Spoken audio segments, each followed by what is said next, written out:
माननीय अध्यक्ष जी, आपने मुझे ये अवसर दिया राष्ट्रपति जी के अभिभाषण पे धन्यवाद प्रस्ताव पे अपना वक्तव्य रखने के लिए, इसलिए मैं आपका शुक्रगुजार हूं।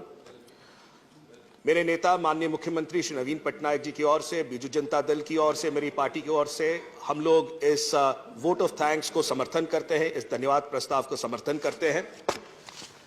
मान्यवर, धन्यवाद प्रस्ताव को समर्थन करते हुए आज मैं बड़ी भारी दिल से यह कहना पड़ रहा है कि समानता की जो विषय है, समानता का जो सोच है, जो आदर्श है, जो फेडरलिज्म की स्ट्रक्चर है, जो संघीय व्यवस्था का चर्चा हम करते हैं, वो संघीय व्यवस्था का चर्चा जो है कहीं ना कहीं आज घटता हुआ दिख रहा है। ये मैं क्यों कहता हूं? उसको शुरू करने से पहले माननीय राष्ट्रपति जी के अभिभाषण के पैराग्राफ नंबर 14 पे मैं आपका ध्यान आकर्षण करना चाहूंगा, जिसमें कि उन्होंने बताया था कि बाबा साहेब डॉक्टर भीमराव अंबेडकर जी का वो वक्तव्य उन्होंने उसमें जाहिर किया था, जिसमें अंबेडकर जी ने कहा है, माई ideal would be a society based on liberty, equality and fraternity. Equality, समानता, सारे राज्य एक समान, कोई ज्यादा नहीं, कोई कम नहीं, किसको ज्यादा प्यार नहीं, किसी को कम प्यार नहीं, सबको इक्वालिटी। ये बाबा साहेब भीमराव अंबेडकर की सोच का जो वर्णन राष्ट्रपति जी ने किया है, अति सुंदर है। बट क्या यह वास्तविकता में हो रहा है? आज वास्तविकता में नहीं हो रहा है। यह वास्तविकता में क्यों नहीं हो रहा है, इसके बारे में मैं जिक्र करना चाहता हूं। माननीय अध्यक्ष जी,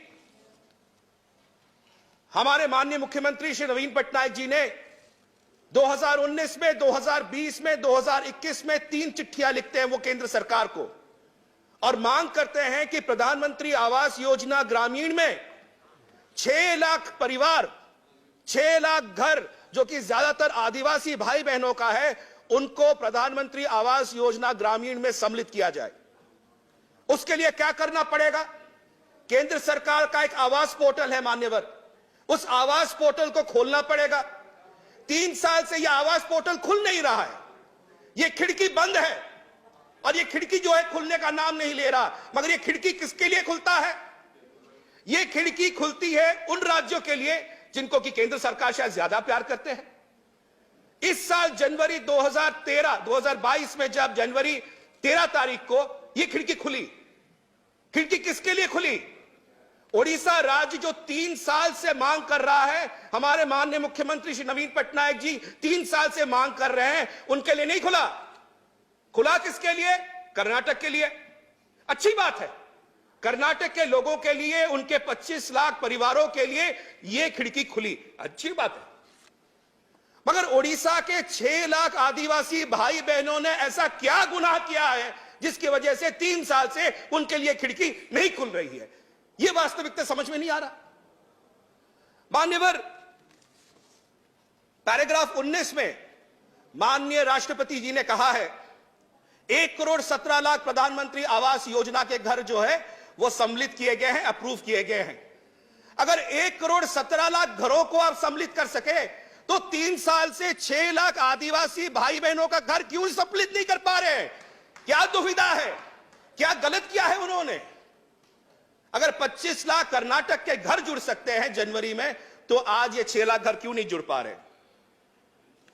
मान्यवर, पैराग्राफ 5 क्यों मैं आता हूं, यह तो एक विषय है और यह मांग भी हमने 0 आवर में रखा था कि प्रधानमंत्री आवास योजना का ये जो आवास पोर्टल खोला जाए ताकि 6 लाख परिवार जो है, जो आदिवासी परिवार है उड़ीसा के, वो इससे बेनिफिटेड हो सके।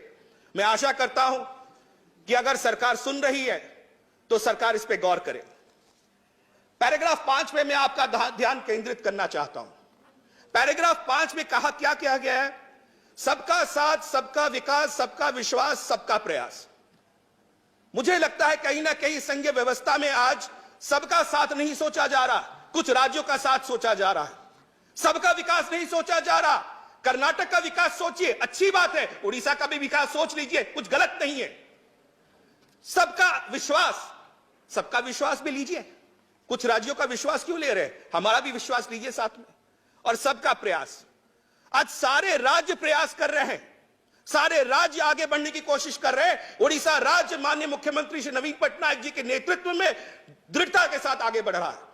हॉकी वर्ल्ड कप कहीं होता है तो उड़ीसा में आज होता है। जीएसटी में सबसे ज्यादा कोई देता है तो उड़ीसा देता है। 20,000 करोड़ अगर रेलवे में कोई देता है, उड़ीसा देता है।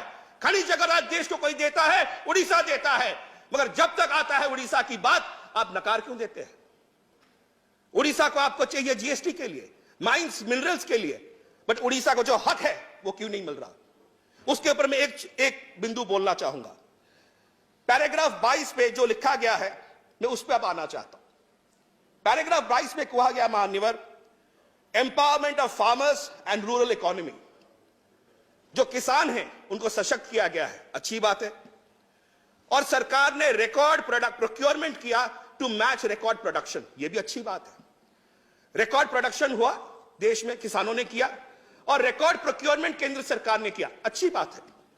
900 लाख मेट्रिक टन आपने प्रोक्योरमेंट किया, 1 करोड़ से ज्यादा किसानों को आपने फायदा दिया, यह अच्छी बात है। तो मान्यवर, अगर 900 मेट्रिक टन अगर आप ले रहे हैं, 900 लाख मेट्रिक टन अगर आप प्रोक्योरमेंट कर रहे हैं, तो उड़ीसा का 22 लाख मेट्रिक टन पारबॉइल्ड राइस आप क्यों प्रोक्योरमेंट करने से मना कर रहे हैं? 900 लाख मेट्रिक टन आप ले सकते हैं, मगर फूड कॉर्पोरेशन ऑफ इंडिया, जिसकी दायित्व है, केंद्र सरकार जिसका दायित्व है, यह राज्य सरकार का दायित्व नहीं है फूड प्रोक्योरमेंट, कॉन्स्टिट्यूशनली है कि केंद्र सरकार को फूड प्रोक्योरमेंट करना पड़ेगा, राज्य सरकार सिर्फ मदद करती है। मगर केंद्र सरकार अपने हाथ पीछे खड़ी कर रही है। फूड कॉर्पोरेशन ऑफ इंडिया कहता है कि हम फूड प्रोक्योरमेंट नहीं करेंगे, आपका जो प्रोक्योरमेंट है पारबॉइल्ड राइस का, उसुना चावड़ा बोलते हैं उड़िया में हम उसको, वो उसुना चावड़ा को हम प्रोक्योरमेंट नहीं करेंगे। 52 लाख मेट्रिक टन इस बार जो है प्रोक्योरमेंट की टारगेट है, 30 लाख हमारा कंजम्पशन है, 22 लाख मेट्रिक टन अभी चावल और प्रोक्योरमेंट होना बाकी है। पिछले साल इस वक्त तक 4 लाख मेट्रिक टन प्रोक्योरमेंट हो चुका था, अभी केवल 12,000 मेट्रिक टन प्रोक्योरमेंट हुआ है। यह सोच क्यों? अगर सारे राज्य एक समान हैं, सारे विषय एक समान हैं, सारे लोग एक समान हैं, तो कर्नाटक की एक सोच, उड़ीसा के लिए एक सोच, 1 करोड़ किसानों के लिए एक सोच, उड़ीसा के किसानों के लिए अलग सोच, यह पातरंतर नीति क्यों है? मैं आखिर में एक ही चीज कहूंगा मान्यवर, मैं फिर वही बाबा साहेब की उस बात को दोहराऊंगा और फिर अपना वक्तव्य बंद करूंगा। My ideal would be a society based on liberty, equality and fraternity. अगर सच में विश्वास करते हैं हम, या अभिभाषण के अगर एक सोच में हम सच में विश्वास करते हैं, तो यह सोच हमको बताती है इक्वालिटी रहना चाहिए, समानता रहना चाहिए। केंद्र सरकार को सोचना पड़ेगा। फेडरलिज्म का शब्द मैं ढूंढ रहा था सर, मुझे फेडरलिज्म का शब्द कहीं दिखा नहीं, हो सकता है मेरी अज्ञानता हो, मुझे दिखा नहीं है। फेडरलिज्म का शब्द ही नहीं है, संघीय व्यवस्था का कोई शब्द ही नहीं है। संघीय व्यवस्था की क्या आवश्यकता नहीं है?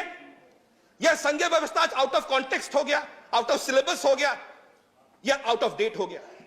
इसलिए मैं आखिर में आपको यही कहना चाहूंगा, यह विषय है, यह बहुत इंपॉर्टेंट विषय, सिर्फ उड़ीसा का विषय नहीं है, यह संघीय व्यवस्था पे आने वाले दिनों पे एक सवालिया चिन्ह पैदा करेगा। मैं आशा करता हूं अगर सरकार सजाग है, सरकार सोच रही है, सुन रही है, तो इन मांगों पे काम करें। बहुत बहुत धन्यवाद आपका। धन्यवाद। डॉक्टर के केशव राव जी।